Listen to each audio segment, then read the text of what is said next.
One of their means at a cash cost of ₹40 lakh. भाई ये cash cost का मतलब क्या होता है? कैश कॉस्ट का मतलब होता है इसमें रीयूज जुड़ा हुआ नहीं है। नगद कॉस्ट, कैश जो खर्च हुई, यानी इसमें कहीं पर भी हमारे पास रीयूज नहीं है। द ओल्ड मीन्स जो पुराना मीन था, 10 सुपरसीडेड जिसे हम पीछे छोड़ा है, जो हमारा ओल्ड मीन था जिसे हमने पीछे छोड़ दिया, कॉस्ट ₹15 लाख, उसकी कॉस्ट कितनी थी? ₹15 lakh. The capacity of the new mean is double that of old mean. बेटे हमें इससे कोई फर्क पड़ता नहीं, नई कैपेसिटी डबल हो, ट्रिपल हो, आधी हो, हमें उससे कोई दिक्कत नहीं है। हम तो सिर्फ मुंशीगिरी करते हैं, फालतू रुपए खर्चे हैं तो बेहतर है, फालतू रुपए नहीं खर्चे तो बेहतर नहीं है। ₹70,000 was realized from the sale of old material. 4 old motors valued at ₹2 lakh salvaged from कहां गया, old main were used in reconstruction. The cost of labor and material have gone up by 30% and 25% higher now than when the old main was built. The proportion of labor and material in the main then was 2:3. Generalize the transactions for the above transactions if accounts are maintained under double account system.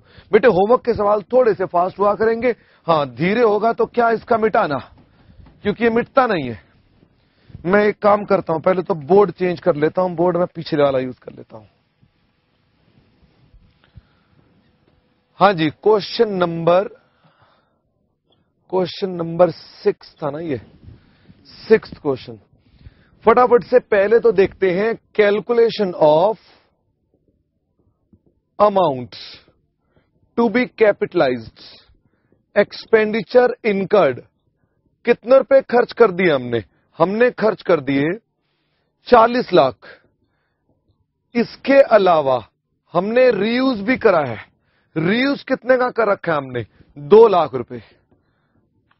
फिर वो कहता है कि हमारे पास जो current cost of old plant थी वो कितने की थी? वो कहता है पुराना प्लांट, उसकी कॉस्ट थी 15 लाख। 15 लाख में मटेरियल लेबर कितना था? 15 लाख में मटेरियल लेबर 2/3। शेखर फटाफट तुम सॉल्व करो। शेखर कह रहा मैं कहां फंस गया सर? तुम कैलकुलेटर नहीं चला सकते क्या? खाली कंप्यूटर ही चलाओगे? हाँ, 15 लाख। 15 लाख का 2/3 मतलब बटा में 5 कर दो, इंटू 2 6 लाख और 9 लाख। और वो आपसे क्या कह रहा है? अरे बाप रे बाप, ये पहला लेबर है, दूसरा मटेरियल है। अच्छा, फिर वो क्या कह रहा है? कह रहा है cost of labour and material is now high, inflation 30%, 1,80,000। और मटेरियल का कितना महंगा हो गया? 25%, 4.5 लाख, 2.25 लाख। तो हमारी टोटल कॉस्ट कितनी आ गई? 6 और 9 15, 15 और 2 17, 17 और 1 18, 18 और 1 19,05,000। तो हमारे को कैपिटलाइज कितना करेगा? 95,000। ये हो गया 22,95,000। ये क्या हो गया? Amount to be capitalised. Entry क्या बनेगी? पहली एंट्री। इसमें बेटे एक ही क्वेरी बच्चों को आती है कैश कॉस्ट की, कि भाई ये कैश कॉस्ट है। कैश कॉस्ट मतलब इसमें रीयूज जुड़ा हुआ नहीं है। Replacement account debit to bank 40 lakh.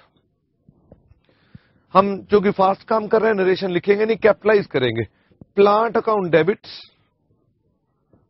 22,95,000 to replacement account 22,95,000। Scrap की सेल करेंगे, बैंक अकाउंट डेबिट्स टू, किसे क्रेडिट करेंगे हम? Replacement account 70,000। और चौथी एंट्री जो बच गया वो हम कहां भेज देंगे? Revenue account debits to replacement account. अब फटाफट से मुझे बताओ, 40 लाख में से माइनस कर दिया जाए, 40 लाख माइनस 22,95,000 माइनस 70,000, 16,35,000, 16,35,000। एक तो था क्वेश्चन बेटे ये वाला जो होमवर्क में दिया हुआ था हमने।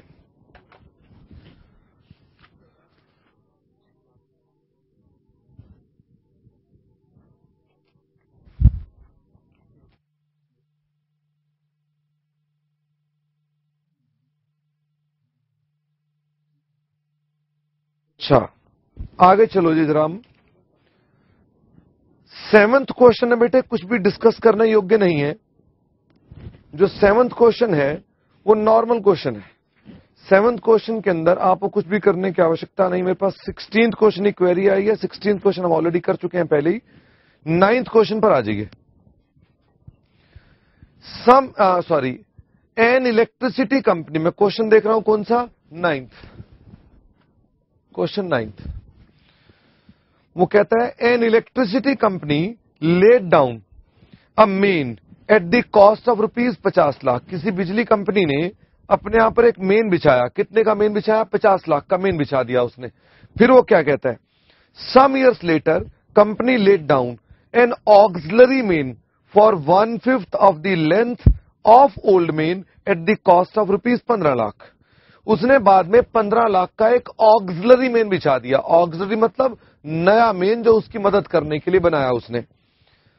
It also replaced rest of the length of the old main at the cost of ₹60 lakh. और बाद में उसने 60 लाख का अपना बाकी का भी पार्ट रिप्लेस कर दिया। The cost of material and labour have gone up by 15%। Sale of old material realise 80,000। Old material valued at ₹1 lakh were used in renewal, and those valued at ₹50,000 were used in the construction of auxiliary main. You are required to give entries for recording the above transactions. आपने उसकी क्या करनी है?